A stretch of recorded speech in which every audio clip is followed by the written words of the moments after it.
The recording has stopped.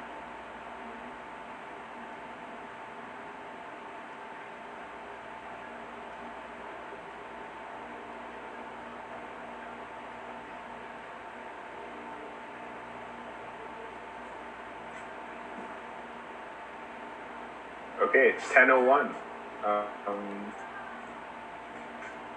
Let's start. Hello, everyone. Oh, wait, are we missing Paula? We are missing Paolo, I think. Oh, there's Paula. Is he in? This meeting is being recorded. Hi, Paolo. Hi, everyone. Hello? Hi. Okay, sorry. No problem.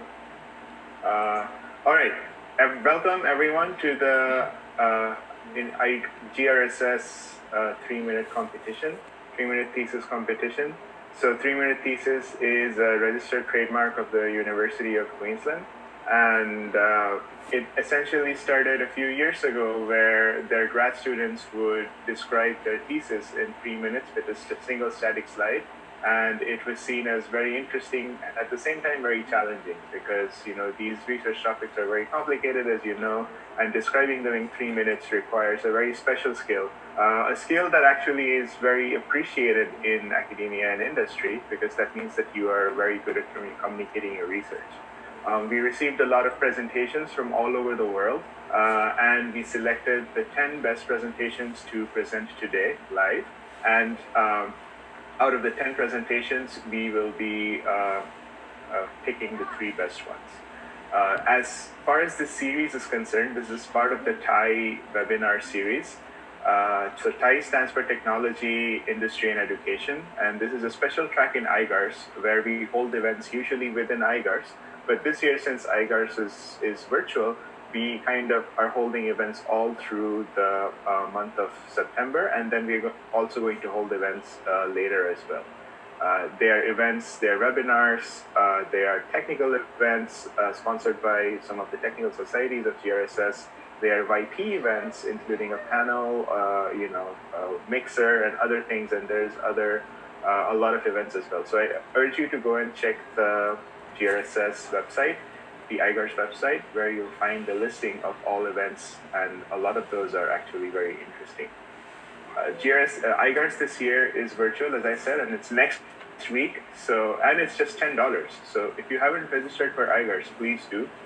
It's a great conference. I've been going every year since a long time, and I always have fun, and I always learn something new. So that's it about IGRS and YP. And the last thing I'm going to do is I want to plug the GRSS YP Slack channel. So we have a Slack channel where we, host events and stuff like that. So I will send the link to everyone on the chat with the invite to our Slack channel. So please join if you want to talk to other YPs in GRSS all across the world, and also have a way to know about events before they happen. And in addition to that, there's also obviously Twitter and stuff. So there's a lot of channels that we have. Keep an eye on those channels, register for IGRS, and that's about it. Welcome to the 3-minute thesis competition. I will now pass the virtual microphone to Feiruz, who will going to take you through the competition. Feiruz?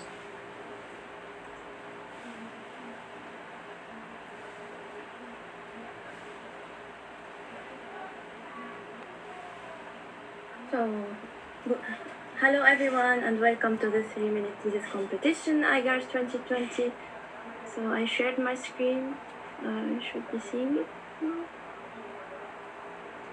So we are so glad that you could join us today for the competition and for this unique virtual version of this competition. Our finalists are joining us from their home states from all over the world, and I take the opportunity to thank all of them for their hard work, and everyone also who participated in the competition for taking the challenge. And we had many applications, as Subit said, and we had the 10 best presentations, so we selected them and they will present today remotely from their home. And we have an amazing judging panel, So we have Paulo Gamba, the IEEE GRSS president. Hello, Paulo. Do you want to say something?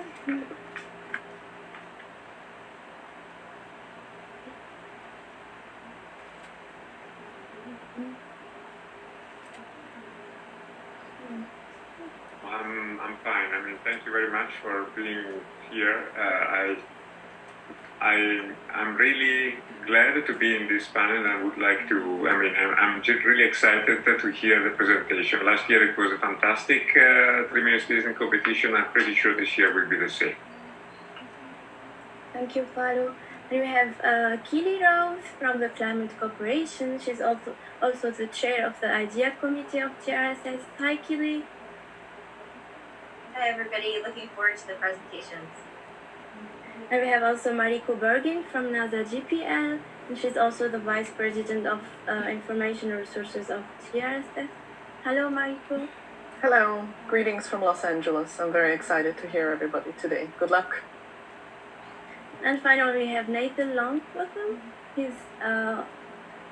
He's from Descartes Lab, and he's always running the Thai events, so you have seen him before many times. Hi, Nathan. Good morning. Looking forward to this. So our judging criteria for the competition, so for the ones who are not familiar with the competition, it challenges students to present their thesis in only 3 minutes with only one static slide. And for the 3 minutes, so we integrated a timer in each slide.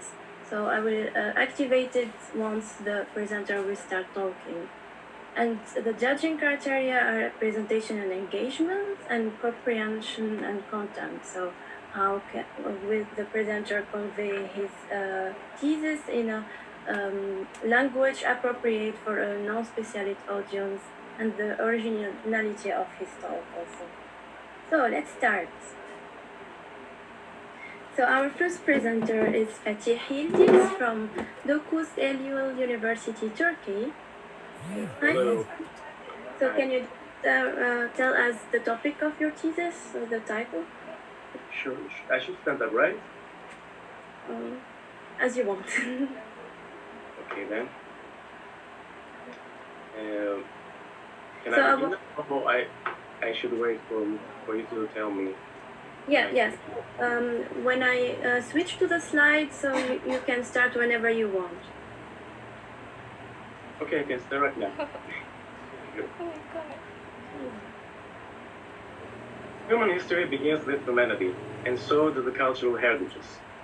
Cultural heritages are what remain from the past. They let us know about the past and even about the future, because as cliché as it may sound, history reveals itself. The world's most valuable resource is no longer oil, but data. Cultural heritages provide data for the social sciences and humanities. With cultural heritages, it is possible to accompany on a life journey of a civilization that existed 1,000 years ago.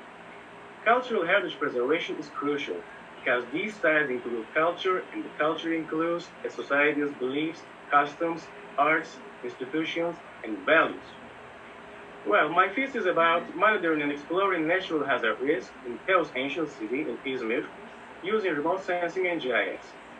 Remote sensing combined with GIS helps in deriving information about an object or objects without touch or contact. Also, compared with traditional survey techniques, it's accurate, timely, and cost-effective.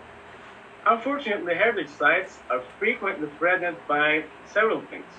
In my case, some of these threats are urban sprawl, earthquakes, and flood. In my thesis, I aim to use a time series analysis to monitor urban sprawl in my study area. I also aspire to apply the interferometry to obtain differential elevation model, which can detect deformations after recent earthquakes using Sentinel-1 data, which is completely free.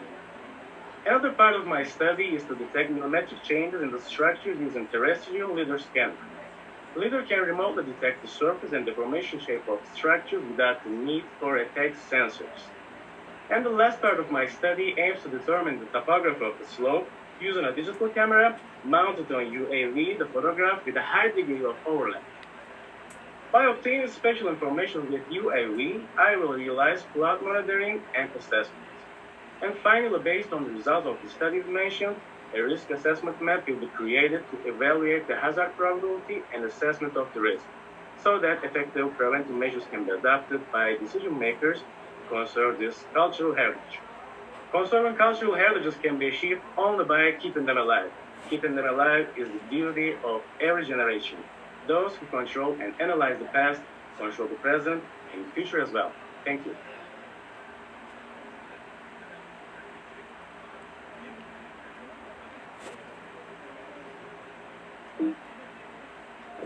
Okay, time is over. So our next presenter is Yinyi from Yat-sen University, China, and she's going to talk about remote sensing and open social data integration for urban applications. Hello, Yan. Okay.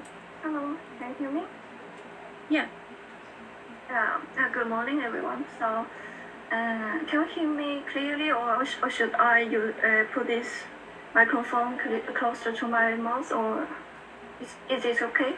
Okay, so thank you. So, Let's start whenever you can. okay.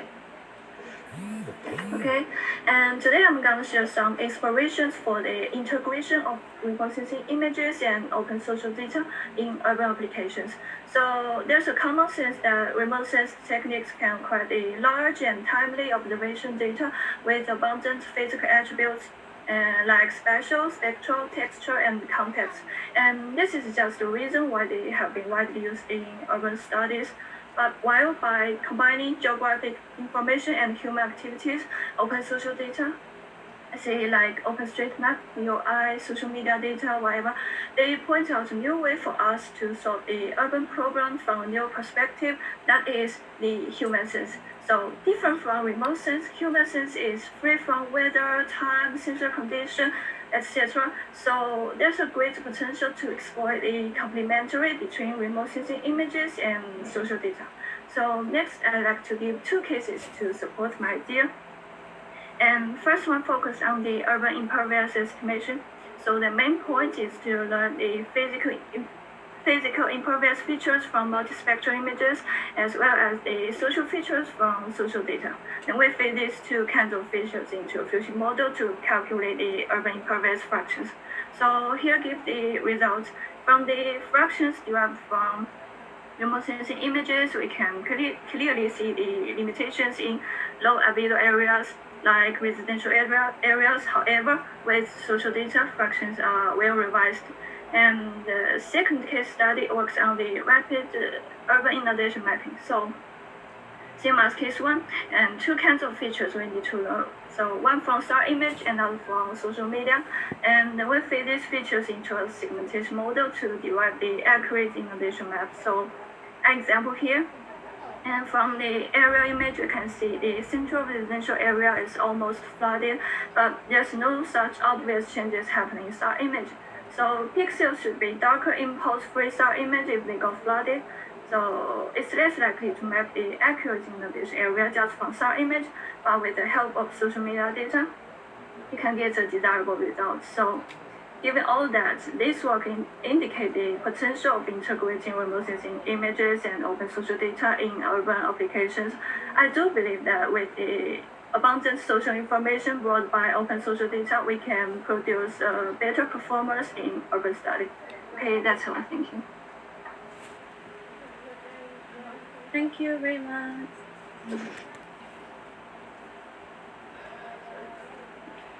Okay. Our next talk is by Thomas Warren Dewitt from University of Alabama, Huntsville, United States. He's gonna talk about human intent-guided autonomous systems. So Thomas Warren, can you hear me? Are you here? Yes, ma'am. I hear you. Okay. And I'm ready. So I am fascinated with the idea that we can control hardware systems just with our brains, and I think that it's not sci-fi, but actually can be made very practical through a design paradigm that I call human intent-guided autonomous systems, or HIGAS. Basically, to me, all user interfaces from computer mice to voice commands are really just intermediaries. They're translating what we as humans want to have happen, what I call cognitive intent, into an action that the enabling system, the device we're controlling can perform. And I love the idea that we can cut out the middleman and create devices that react to us as intuitively as we can use our own arms and legs. The problem that I see is that when people try to do direct brain computer interface applications, they often will do something like fit a user with an electroencephalograph cap and then tie it to, say, a wheelchair and say forward, back, left, right. The problem is these micro movements of forward, back, left, right place a very strong cognitive burden on the operator. And I think we can cut that burden down very significantly by exploiting two properties of this situation. The first, that the human and the enabling system live in the same world, which can be exploited as a natural filter for what the reasonable goals to perform are. And secondly, that many of the systems that we might want to field, whether it's an arm or a mobile drone, are already fairly intelligent and can run most of their functions autonomously. So let me paint a situation here. Let's say we have a soldier, or I like to say disaster relief specialist, who needs to go into a wrecked out home in order to perform their task. Well, that place is dangerous and seconds matter. So how awesome would it be if their little drone could fly in and look around corners that they are concerned about, feed that to an eyepiece without them having to do anything before they expose themselves. A high-gas way to model this would be to create two parallel pipelines. On this side is a remote sensing pipeline, where I've got, say, a quadcopter using RGBD sensors to cut up the scene and say, well, there's a hallway that way and a door that way. Then I have the human pipeline, which takes an EEG and runs it through a goal recognition classifier that says, oh, well, your neural activity corresponds with being concerned about that spatial region with the hallway pattern. Since these two match, that there is a hallway and I'm concerned about one, I now have a waypoint for my drone and we can run the loop again. Doing it this way, I think, cuts down the operator load and will make much more intuitive user interfaces that I think we can use in prosthetics, in medicine, in construction, in all kinds of ways. And the crux of my research is to say what remote systems, what goal recognition systems, and what's the nuance of marrying them up. Thank you.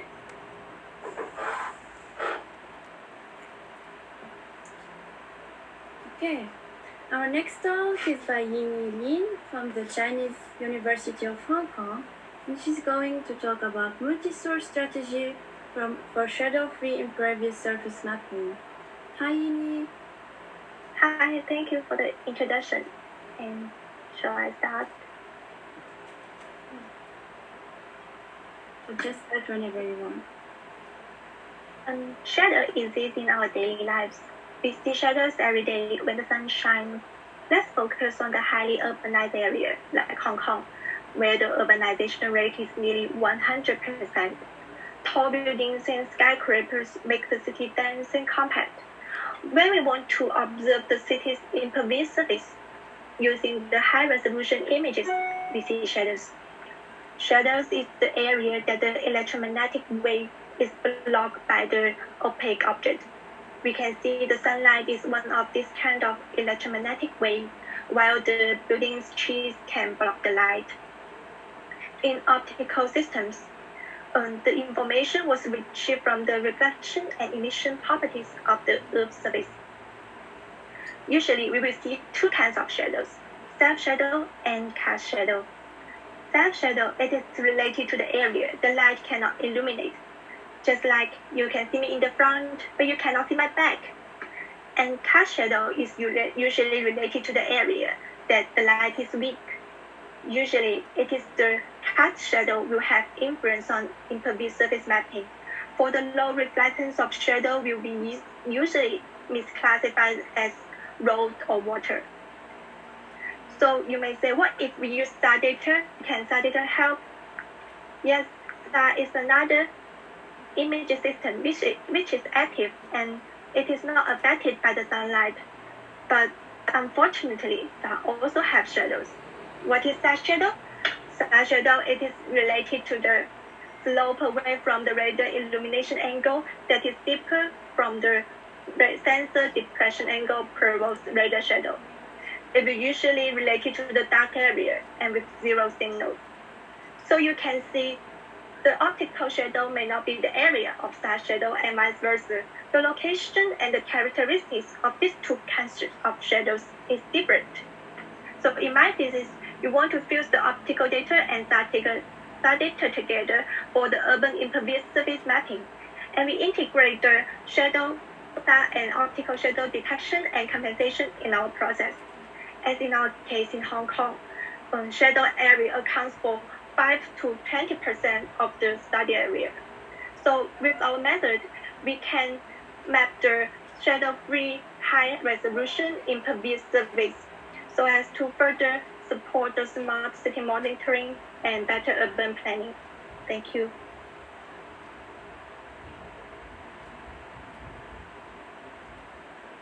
Thank you, Yinyi.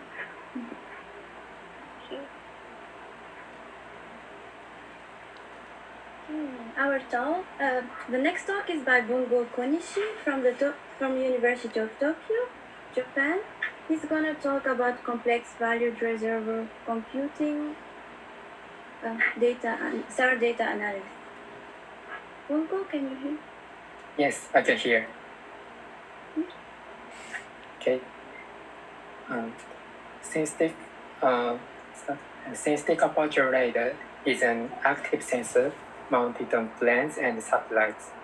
Recent imagery analysis have utilized deep neural networks, especially convolutional neural networks or CNN, but they require high computational cost. However, SAR data is very large in its size because of high resolution. For these reasons, CNN is not the most appropriate method for SAR imagery analysis. So we need a high-speed and accurate method. Reservoir computing is one of recurrent neural networks and can be a possible solution. The main feature is that it learns only at the output layer. However, it can learn various tasks with low computational cost and high accuracy because of its rich dynamics with its recurrent connections. But there was no reservoir computing framework to deal with complex amplitude data such as the SAR data. So we extend reservoir computing for SAR imagery data into complex domain.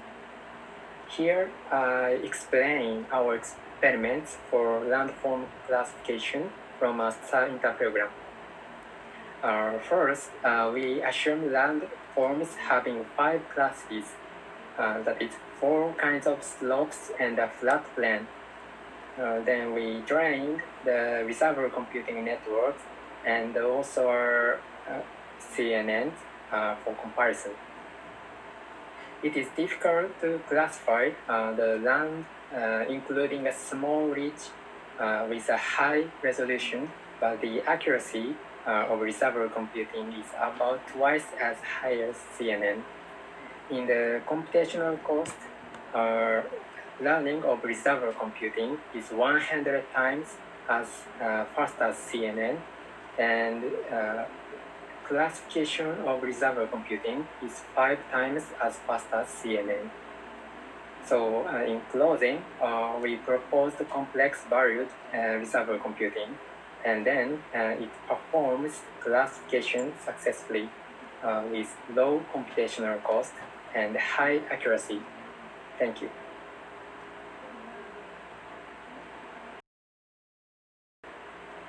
So our next presenter is Fatin Irdina Zulhamidi from Universiti Sains Malaysia. She's going to talk about identification of faults using remote sensing and gravity. Fatin? Hello, hi. Okay, I'm ready. Yes. Okay. I remember during my time in high school, that day I felt a subtle, gentle shaking. And later I learned it's because of the earthquake that occurred in my neighboring country, Indonesia. So now, imagine, the same situation occurred in Sabah in 2015, but with larger magnitude, that's said to be the largest earthquake to strike Sabah in the past century. So the question is, what caused the earthquake to happen and how can we predict it? Imagine, we are trying to break apart 2 glued blocks, so we put all of our energy in separating the blocks. And then when it's break off, you will find even your hand shaking. So you can imagine the same thing occurred when two earth crusts slide past one another. So this process creates a fault line. Earthquake cannot be predicted, but studies can be done to calculate the probability of its occurrence by studying the active faults. So this is what I'm doing, trying to identify the faults. In my research, the identification of active faults is accomplished using remote sensing, complemented with gravity data. So we have passive remote sensing and active remote sensing. So passive is when the sensors detect electromagnetic energy from natural sources such as sunlight. Even we ourselves are equipped with passive sensors. Our eyes, it can see the reflected electromagnetic light that is emitted by the sun.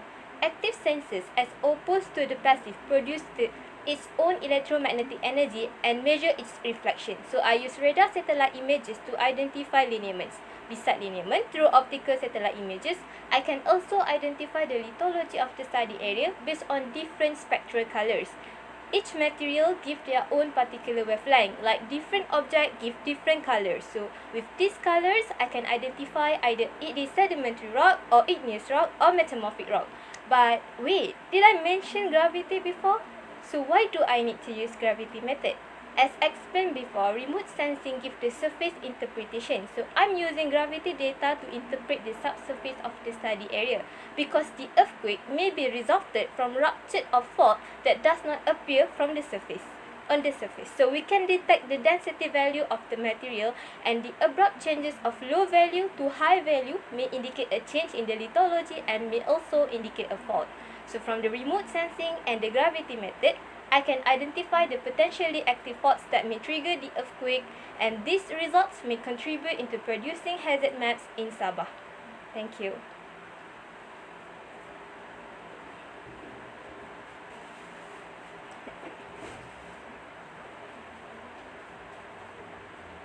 Thank you, Nur Fatin. We have 1 minute now.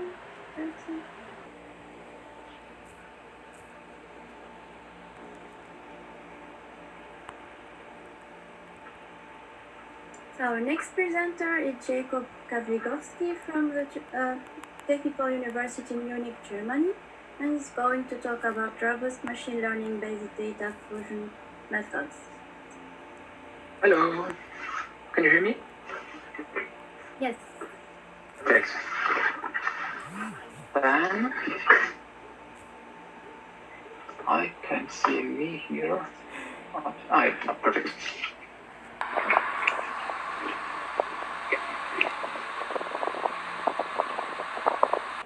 So I think all of you know this situation. You have a really important decision to make. As, for example, which car to buy. Of course, you ask your friends and your family for advice. And you also do some research on the internet. Intuitively, you combine all this information, look for contradictions, and filter out false or misleading information. In the field of Earth observation, such tests also arise. In Earth observation, a lot of data from several different data sources, as for example, different kinds of satellites, is available. Machine learning methods that combine or fuse these different data sources were already investigated and also applied to different problems in the field of Earth observation, as for example, the classification of land cover. Most of these methods were evaluated based on the improvement in the given predictions for some given data set. But also, most of these methods do not take any kind of uncertainty in the data into account. But just like in your daily life, of course, there is uncertainty in the data. Sensors can fail, or sensors can be affected by noise. As for example, optical sensors can be covered by a cloud. Also, sensors can deliver unknown data. This can, for example, happen if the region where a satellite measures its data changes. In the machine learning community, uncertainty is a really big topic. And during the last years, several approaches for quantifying and dealing with uncertainty were derived. Up to now, only a few pioneer works extended and applied these methods to the more challenging tasks in the field of observation. Also, most of these uncertainty methods focus on only single data sources. meaning that the really, really interesting field of data fusion is not considered at all. In my PhD, I want to change this. I want to develop data fusion methods that take the uncertainty from the different data sources into account. The goal is to develop methods that figure out how trustworthy the single data sources are, that figure out contradictions within the given data, and that also give a value of certainty on the final prediction. Furthermore, these methods should also be capable in suggesting additional measurements for the case that the value of certainty is not high enough. Just like humans do when they grow up, these methods should learn to look for the most useful information available, and also without getting confused or lost. And of course also, they should be able to select the most suitable car for you. Thank you very much.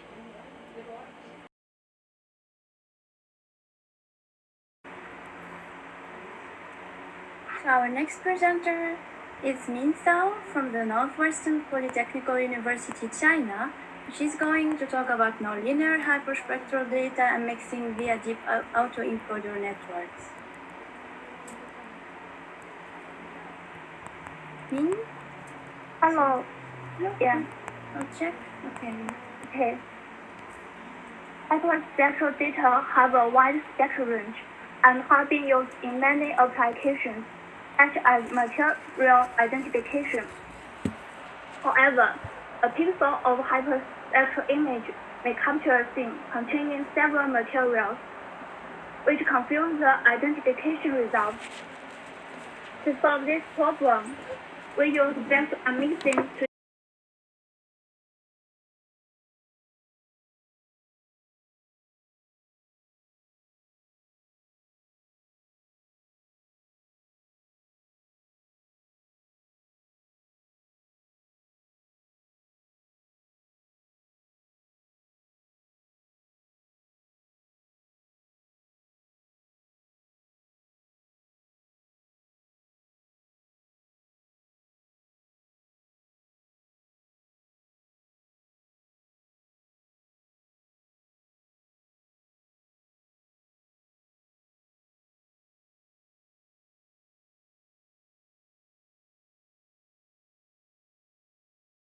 a specific assumption on the nonlinearity, and selecting proper kernels is also a difficult task. In recent years, deep learning has shown its superior performance in addressing nonlinear problems. In our work, we propose a novel deep autoencoder scheme for nonlinear spectral mixing. As you can see in the slide, both inputs and outputs of our framework are observed pixels. Our encoder consists of one part, a regular deep network. Our decoder consists of two parts, linear part and nonlinear part. The linear part represents the linear model in spectral mixing, and the nonlinear part is a DIN architecture, which represents the nonlinear interactions among members. In order to perform quantitative evaluation of mixing performance with real data, as you can see in the bottom of the slide, we designed several experimental scenes with no ground truth in our laboratory. And mixing results show that our proposed methods outperform other compared methods. To sum up, we designed a deep autoencoder scheme for nonlinear mixing, and 3 related papers have already been published. Thank you. Thank you, Min.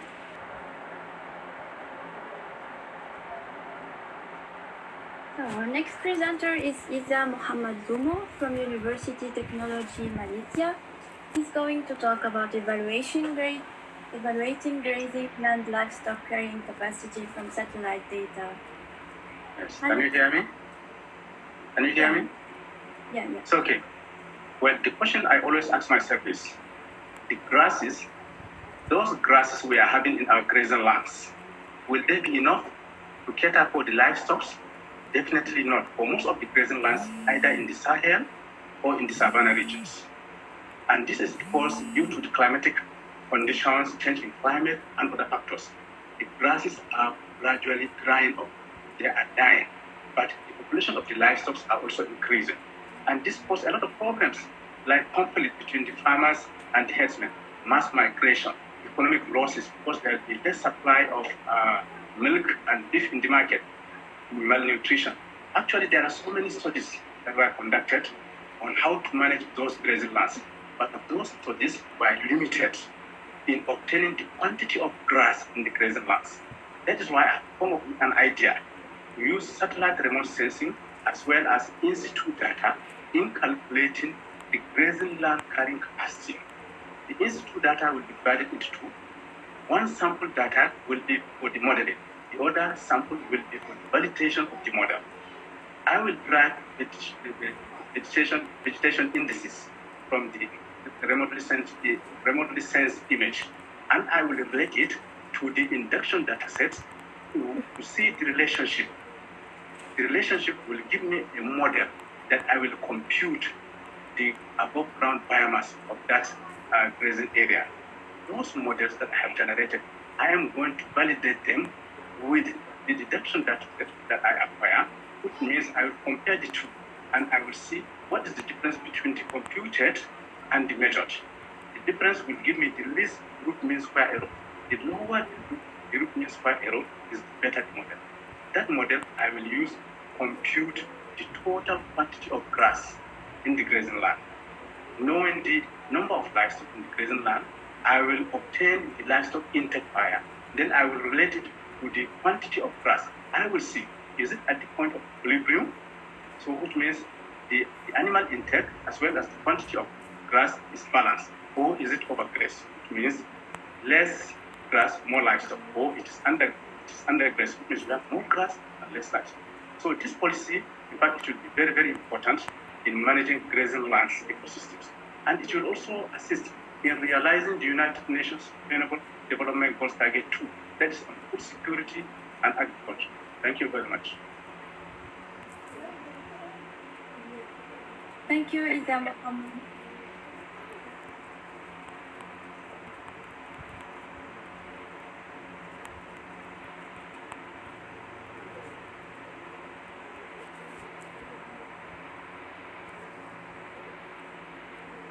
Our last presenter is Endrit Shehaj from ETH Zurich, Switzerland, and he's going to talk about the journey of satellite signals through the atmosphere. Hello, can you hear me? Yes, we can hear you. Okay, thank you. Satellite signals travel through the atmosphere to arrive on Earth. The atmosphere decelerates these signals, causing a delay named atmospheric delay. Is this delay just an unwanted variable, or we can actually benefit from it? In fact, this delay is directly connected to the amount of atmospheric gases in the signal path. Water vapor, one of the constituents of this delay, is also related to natural disasters and global climate change. Due to its high variability in space and time, its respective delay is very difficult to monitor. GNSS, which is the global term for GPS, and satellite radar are satellite techniques affected by the atmosphere. Indeed, the atmosphere can deteriorate their geodetic outputs. As a consequence, their atmospheric delays have to be appropriately determined during the processing of their data.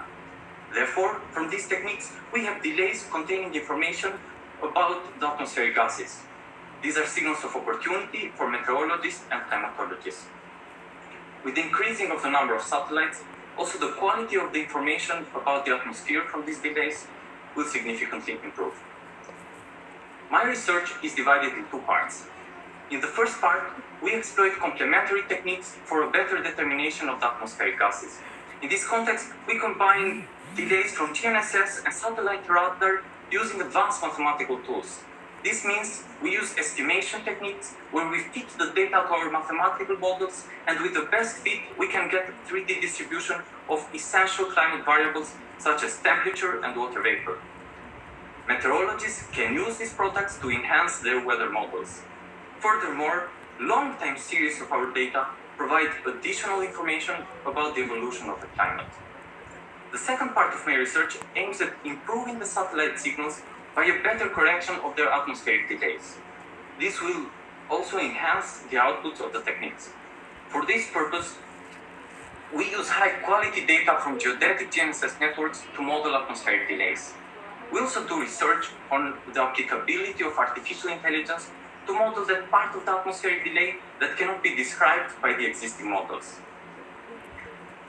These improved signals directly benefit outputs of GNSS and satellite radar applications, such as navigation, positioning, and landslide monitoring. I'd like to end this talk by telling you that actually the delay due to water vapor in GNSS is just a few nanoseconds. This corresponds to a small glass filled with about 2 centimeter precipitation. Just 2 centimeters of precipitation causing problem to the satellite signals, but at the same time, luckily for us, provide opportunity for research. Thank you very much. Thank you, Endrit.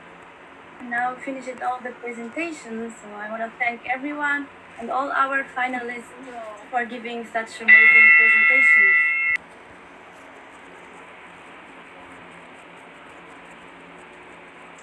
So we will now let the judges move to a private breakout room to select the 3 winners.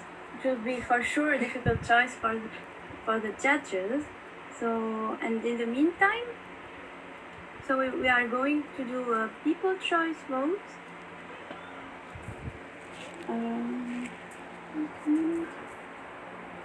So we'll send you a Google form to fill out, and you can select the one that you think is best for you. So sharing.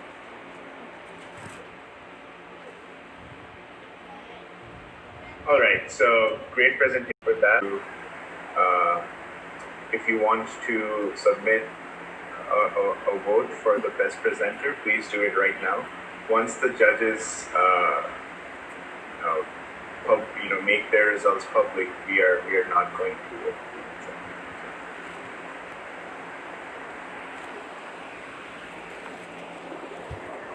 Someone says how to vote. Oh, so do you want, Irdina, do you mind putting the link up there?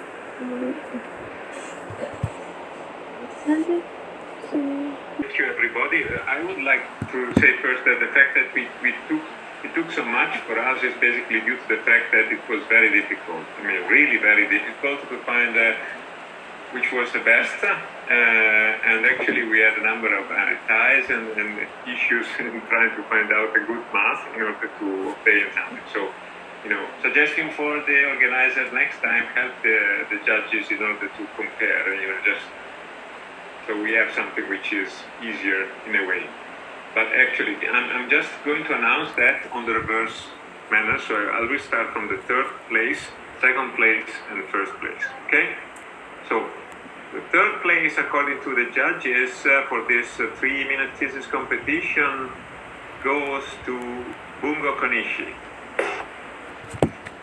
So the bad things is that we are not able to make a clap, but okay, let's do it as the guy here is doing. So let's just a reaction. I think it's okay. So no clapping as well. Thank you very much. That's very nice.